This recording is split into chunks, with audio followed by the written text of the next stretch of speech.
Congolais des pères et des mères. Qu'est-ce qui s'est passé hier?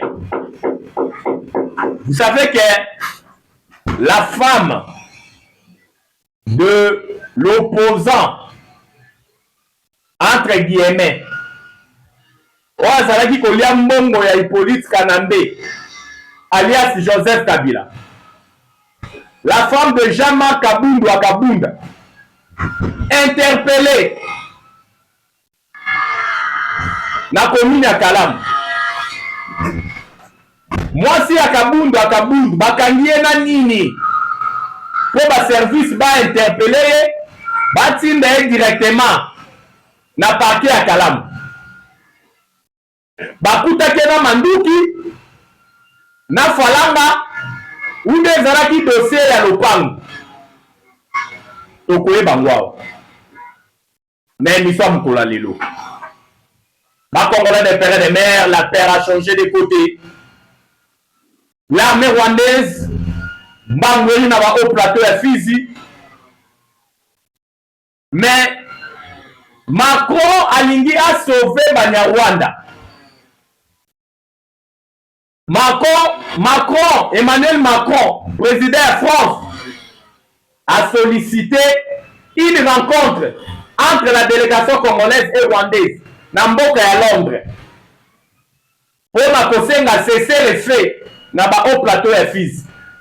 Batali lolenge kani no voyant militaire bazo progresser pour ba reconquérir encore Minembwe centre oyo basi bazwaki déjà. Mais Nicolas va très très haut basali au sein de l'armée. Mais il faut que l'armée rwandaise tend à se réorganiser, à reprendre les sous Minembwe centre dans quelques localités dans le haut plateau à Fizi. Dans le cas qui n'a pas été endoïqué, tu mais aventure ni nous ezali ko salema. Ba drone de guerre et mata. Depuis depuis la semaine, Bomonaki, la drone de guerre et mataki, et procédé dans un bombardement chirurgical, où des militaires rwandais ont été abattus en masse. Donc, on a une émission dans le Lilo. Les Congolais ont beaucoup de poisson, opposition à Nzala, opposition à Banyarwanda. Opposition ya mbilinga opposition ya mayuya zokande bango plan na bango ezali boye mokolo ya le 8 juillet plan eza boye bagarde rapproché ya baopposant oyo oyo baza inféodé epai ya Banyarwanda. Ntango bakosala marche wana bagarde rapproché na bango bakozala na manduki bakobomba yango.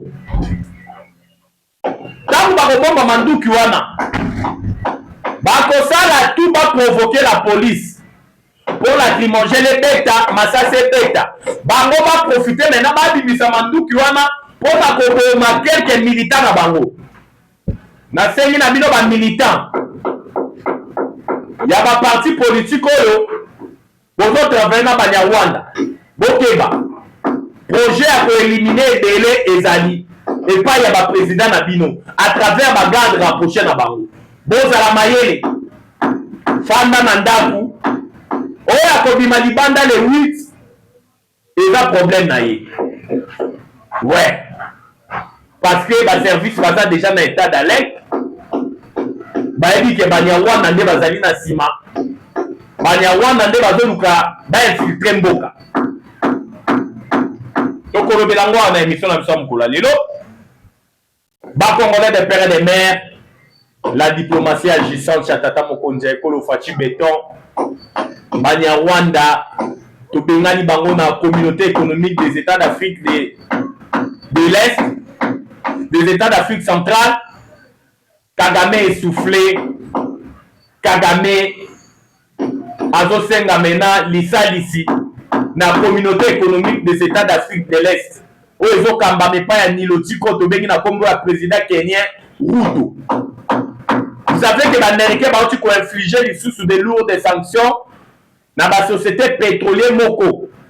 rwandais oyo bango nde basalaka ete ke baminere du sang oyo Kagame azali kozwa na partie orientale ya mboka na biso, bango nde bato baexportaka yango. tokolobela yango wana émission mokolo lelo. Sans plus tarder, c'est votre humble serviteur na kombo ya Jonas Ngandu, surnommé Charles Onana, toujours na KN8 TV na Petouza Télévision. Auto sengi na bino bo s'abonner massivement. Bonjour, bonsoir. Cela dépend de l'heure à laquelle vous allez kolanda émission de Sam Kolalilo. Ba Congolais de père de mère kaka ndenge turubaka pona bolingo Congo. Jamais tokanga monoko car le Congo c'est le pays de nos aïeux. Le Congo c'est notre dénominateur commun. Tobotama ba Congolais, tokokufa ba Congolais. Ba Congolais de père de mère kaka ndenge turubela kabino. Kak lolenge kani eloba na yango Biblia. Le ténèbre ne régneront pas.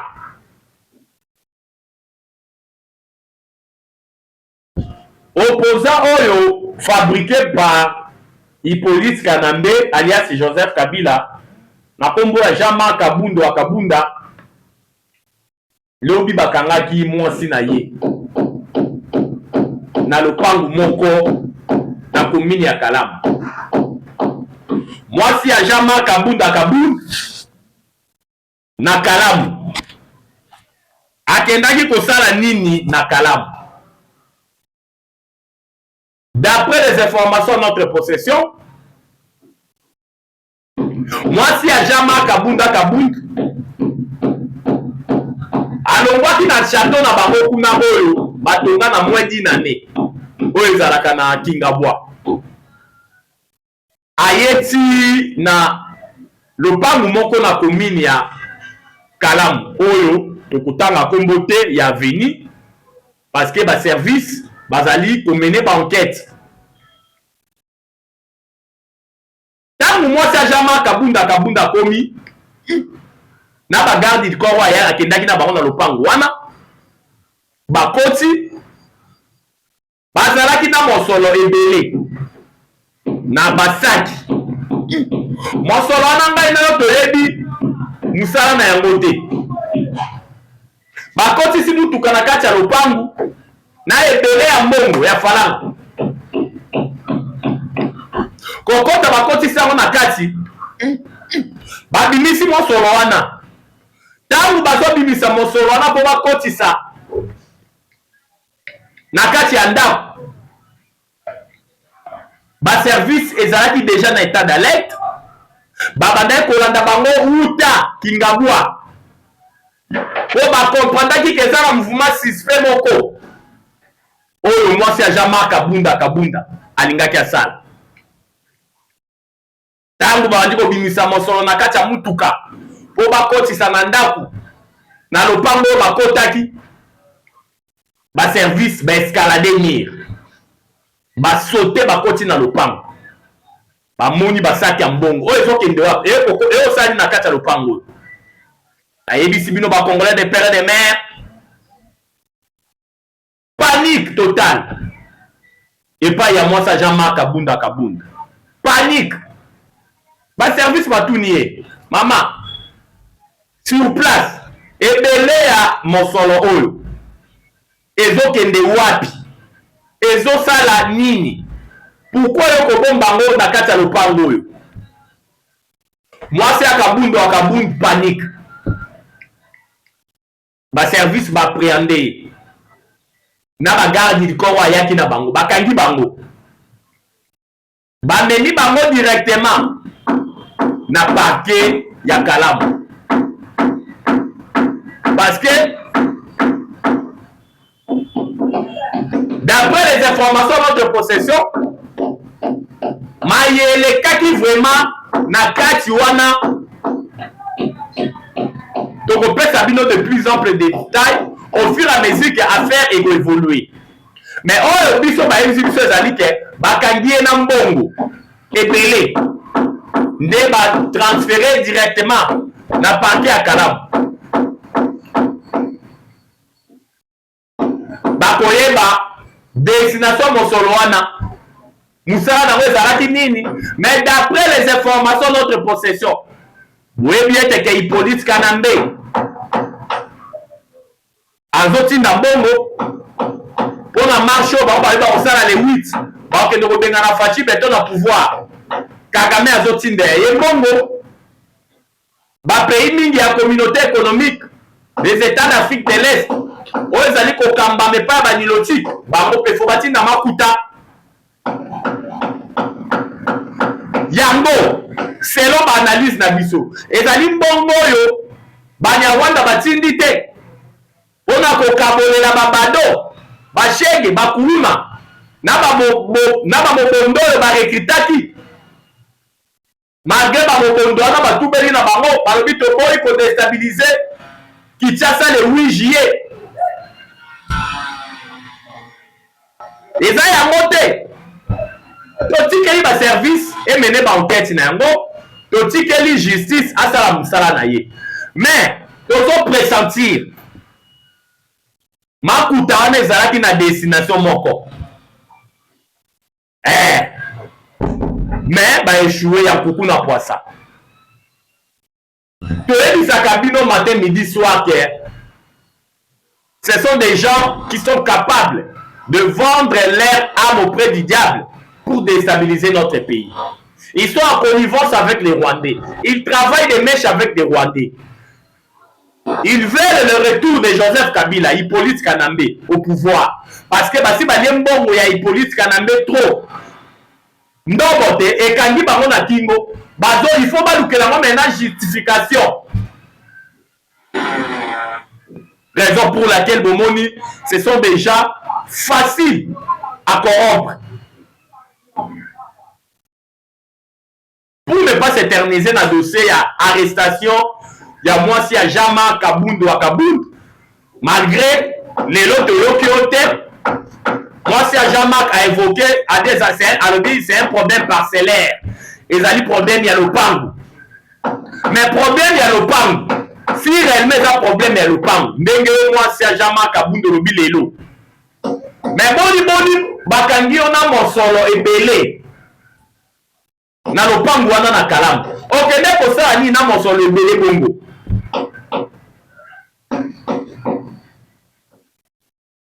bakongolais de père et de mère tokotia bacommentaire mingi te affaire eza na niveau ya justice na baservice bazali komene banquête mais kaka ndenge tolobaka ya nkuku tokobimaka na poisa bakongolais de père et de mère.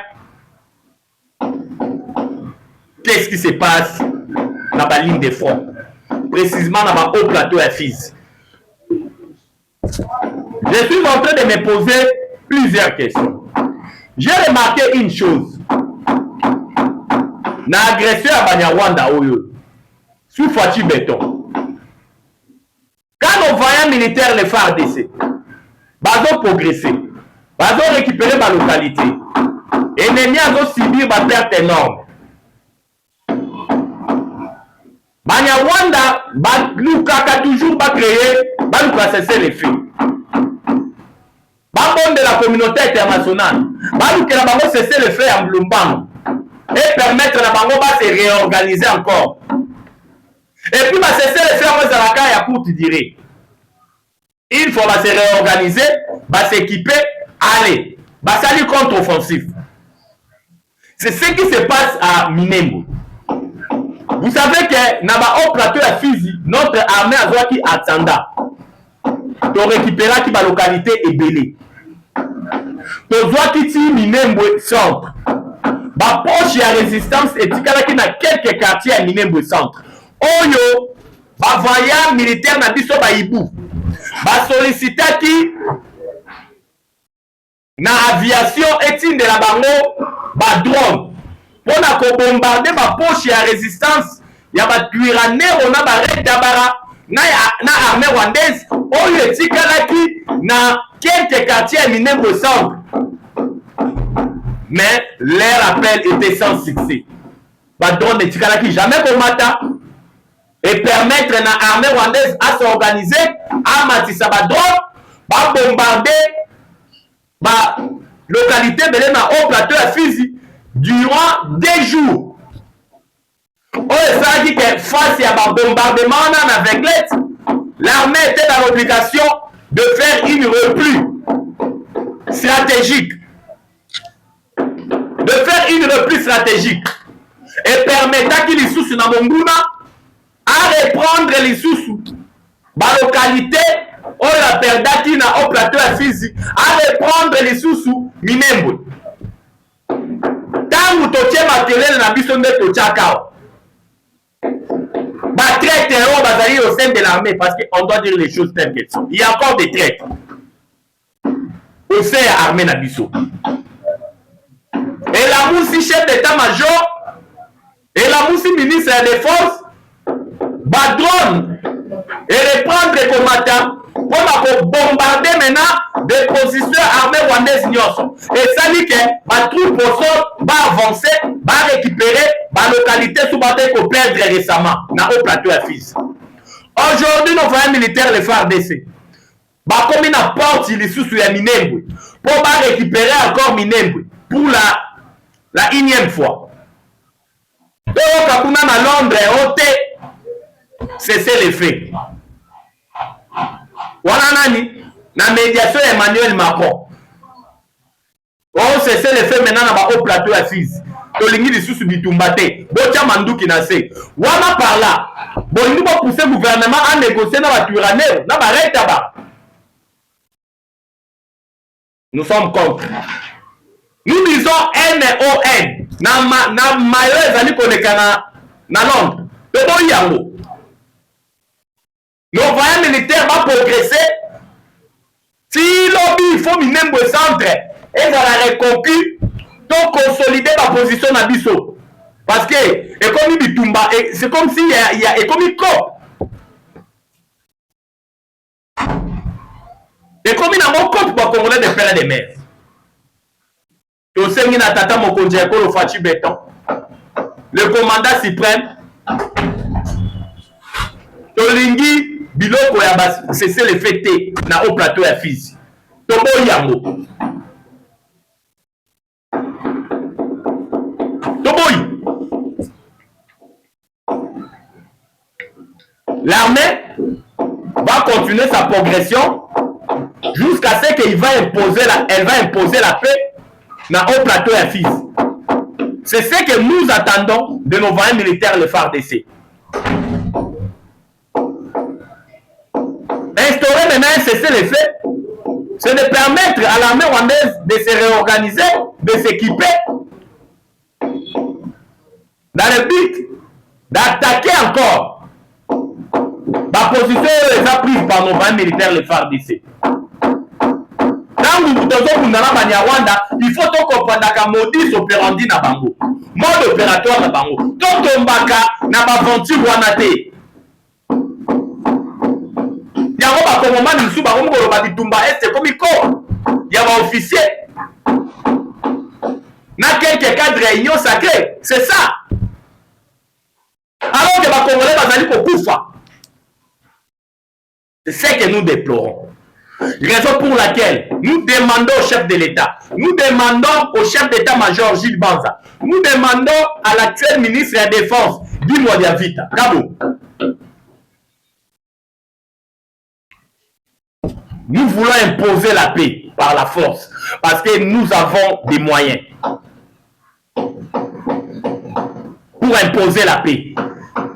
Le Rwanda, c'est un petit pays avec une petite armée. Mais tu comprendras que tant que le Rwanda a la mangungu, c'est que maman n'est pas en asima ebele, le rôle est français. Parce qu'actuellement, c'est la France, les Chinois, qui vont soutenir les Rwandais. C'est la France et la Chine. Quand ndenge tolobaka na lingala, soki omoni mwana soso azali kovimba yeba ke mama na azali na sima. Ba Rwandais bazali kovimba parce qu'il y a des Français derrière et les Chinois. On le sait très bien. Raison pour laquelle nous demandons à notre gouvernement de mettre tous les atouts afin de mettre un terme na baventure ya baturanais on a barrette na armée rwandaise kuna na ba haut plateau ya Fizi. On le sait très bien que d'un moment à l'autre Minembwe Centre vous a déjà reconquis. Et puis, on doit maintenant mettre de matériel sophistiqué, des appareils sophistiqués, de missiles sol-air. Parce que ma patane a dit c'est ça porèse. Et ça, la merci à ma drone de guerre rwandais. Où ils ont ciblé ma position et à nos voyants militaires, les FARDC. Donc, on dit c'est un missile sol-air. Oh, ils ont la Kisangani. Boya nango na nini na haut plateau à Fizi. Toyebi ke bakonzi esika bozali boyoki mbela na biso bakongona les pères et des mères kaka ndenge tulobaka ya kukuna poisa. Le complot est tellement vaste. Hier nous avons assisté na procès à général Chiwewe malgré Oumela quitté parce que Chiwewe asengaki na ba juge pousse à procès encore les 9 juillet. Raison principale, les alliés, Adana Malobé Belé Foualouba. Mais on s'est posé plusieurs questions. Dans Mazaraki na détention, pourquoi pas à Panzaki Teke? Avec le cas Panzanteke Kanga, dans l'instruction, ça déjà en cours. Quel agenda caché ils ont cessé? On prépare une. Parce qu'on doit ouvrir l'air et les bons. Il y a quelque chose qui se prépare. Il y a quelque chose. Ouais. Tu vois, Azo Toubela. Azo Panza secret Nyoso. Azo Loba Nyoso. Mais pourquoi Zéli Tao Nyoso? Avant que Loba peut être dans le Conseil national de la cyberdéfense, la CNS. Pourquoi Zéli procès? Pour Aloba Keno, Azana Makamboufa Loba. Mais c'est que vous devez comprendre que Chiwewe c'est un traître. Chiwewe c'est un traître. Il avait voulu assassiner les chefs de l'État. Il a donné les assurances auprès du police Kanambe alias Joseph Kabila que Tshisekedi n'a pas pu saoyer Ngongatu ou Sengaye. Mais Nzamba confondre Chiwewe. Chiwewe oh oyebi na église abandai koloba na bandimi na ye. Bandimi église na ngai eza na batu mibale na ko trahir bango te. Bon, moi je m'oppose parce que Dieu est Dieu, tu ne peux pas trahir Dieu. Tu vois loba ki na ko trahir jamais Nzambe. Mutu mibale nani béton. Je ne peux pas trahir Fati Béton.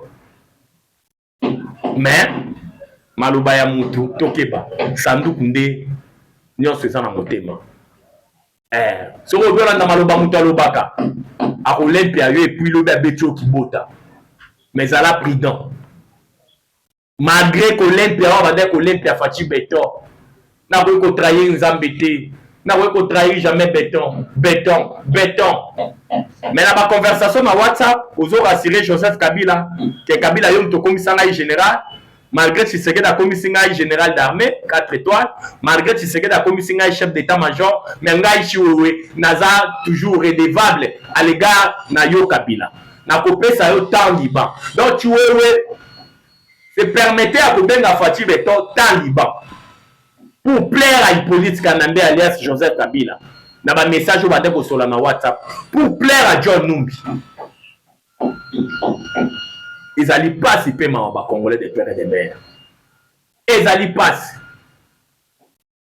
Il y a un autre qui s'est dans la bino. Nous allons aller regardant. Il y a maïzali pour le Kanambo Kanabiso. Il y a Congo bazana ne délai. Il y a Congo nanu. L'embisi mabo côté.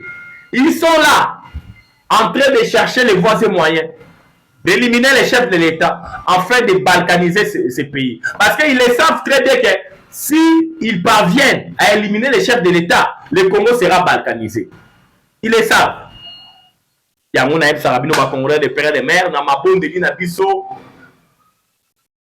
Il faut consacrer 2 à 3 minutes. Utika tata mokonja ekolo Faci Béton na maboko akolo. Kolo abate la ye apesa ye longévité. Kolo akokisa mission oyo atindaki Tshisekedi mpona mboka na biso. Parce que kaka ndenge tulobaka, le mal est tellement profond. Mais bakoya na gauche, bakoya na droite, bako échouer. Kaka ndenge tulobaka po kolo na biso azalaka congolais. Ba congolais des pères et des mères, tout sengi na ba kinois et kinoises, tout sengi en particulier, et puis en général na ba kongomani nyonso sur l'ensemble de notre pays. Le 8 juillet, l'opposition à Nzalabalobi bakosa la marche pour bakende ko bengana tata mokonzi ya ekolo Faci Beton na pouvoir na résidence na kuna na cité de Loya. Ils ont un agenda caché et belé. Ils ont la vérité qui éclater. Les Congolais à très bonne qualité. Oh, les mekaki qui espionner les leaders et l'opposition, oh, Yanzala, oh, bazali ko travailler des mèches na Banyarwanda. Bazo préparer bagarde la prochaine à Barobaza na Manduki. Mukolo ya le 8. Mukolo ba ba la marche. Oh, Banyarwanda ba osala la publicité na ba compte Twitter na ba Facebook. Parce que publicité na ngo eza ba Rwanda nde basala ba yango. Nde basalela ba publicité mukolo la journée ville morte. Nde basalela ba publicité na marche à le couteau basalaki tout près à palais du peuple. Oh, ba pakolaki makila ya tabac. Le lenge kani ba osalela ba publicité mukolo ya le 8 chao. Publicité à kafu kafu. Mais ba congolais très bonne qualité. Oh, ba espionnaki ba leader oyo ya opposition ya Nzala oyo. Eza na plan moko machiavéliste bazo préparer jour wana. Balatisa yango na mutu ya régime ya pouvoir. Plan ezani. Soki ba autoriser bango wana basa la marche. Bango opposition na ba obima na nzela. Ba garde rapprocher na bango ba ozana manduki. Oyo ba ebe siko ba kozwela yango. Bakosala tout baluka affrontement na ba policier na biso bakotumbo la police na makasi tango affrontement ko sale mama sasi beti bango mena ba profiter ba bimisa masasi na bango ba bomba quelques militants na bango tango ba bomba quelques militants na bango balatisa yango mena na mutu ya régime ba benga droit de l'homme moni Tshisekedi akomi sanguinaire tala zali ko boma tala zali ko sala boye pona ko discréditer régime pona ko discréditer pouvoir to sengi na ba service vos à l'état d'alerte to sengi na gouverneur ya ville province à Kinshasa son excellence Daniel Bumba Lubat n'osait même pas tolérer que marche ou Amé Salima n'osait même pas. Ça permettra l'infiltration. Il y aura des histoires où bako commettre balati c'est un mutu ya régime. C'est ça l'information. Toyoki, tu es pas comprendre na ba etandeke. Tu dis que la service rozali kolanda biso. Bon, makambu tout tolobio bozo yango na considération. Ils allaient plan au bango basi ba boutique où il faut pas mettre en pratique les 8 juillet mukolo bango ba ça la marche. Yango to sengi na bana Congo surtout ba kinois et kinoises lisu likolo a lisu. Le peuple congolais ne plus libre. Congomani ya lelo aza Congomani ya karaté. Congomani ya lelo ayebi qui fait quoi. Bako matana gauche, bake na droite, bazongi moé, mais ils finiront toujours par échouer. Parce que bana ya Congo bazana bango elongote. Le peuple est derrière les chefs de l'État. Parce qu'ils ont vu les actions concrètes. Ils ont vu comment notre pays, le Congo, a repris sa place dans les concerts des nations. Ils ont vu comment la diplomatie agissante, il y a Faci Azali qu'on continue à produire des résultats escomptés. Il y a un kani population azolo baobe loko moko aiboti kanga na kende na référendum ngai nde na sala choix ngai nde nazali souverain primaire. pour un changement ou non il y a constitution. Et ça bino ba mou pété, et ça yo cholete, et ça yo ambongote, et ça yo Fulgence Moutebate. Mais la personne qui peut parler c'est le chef de l'État. Il a été élu sur l'ensemble de la République avec 73%. Il y a suffrage universel exprimé à travers toute l'étendue de la République. Yango Tosengi, na ba Congolais des pères et des mères, il y a très bonne qualité. Lisse Likolo, lisse Mikolo, nyos. Boutique la Munguna tenté. Basi ba échoué. Balingi ba pesa mena Munyarwanda souffle. Pour Kagame a déjà soufflé sous pression américaine. Ba avant le 15 juillet. Bimi ça ba militaire na yo. Secrétaire d'État américain Marco Rubio a hôtel sous ko rappeler. Alors bi Kagame n'a rappelé au kaka. Toujours pour ça na pembe le 15 juillet au bimi ça ba militaire na onyo so na Congo. Ba Congolais des pères des mères il y a kolobizala qui belé mais boyi bien te que notre chaîne les ali kambongonga. Pour na lelo to sukawa ko ya lobi kuna ko tatsa mno lolenge kandi mboki lalaki mboki la mokaki. Pour le barapon à Bolingo Congo, jamais Tokanga Mounoko. Car le Congo, c'est le pays de nos aïeux. Le Congo, c'est notre dénominateur commun. Tobotama ba Congolais, Tokokufa ba Congolais. Notre numéro, c'est plus 243 89 77 525 44. Plus 243 89 77 525 44. La patrie ou la vie. La patrie ou la vie. La patrie ou la vie, nous vaincrons. J'ai dit et je vous remercie. Ciao. À la prochaine.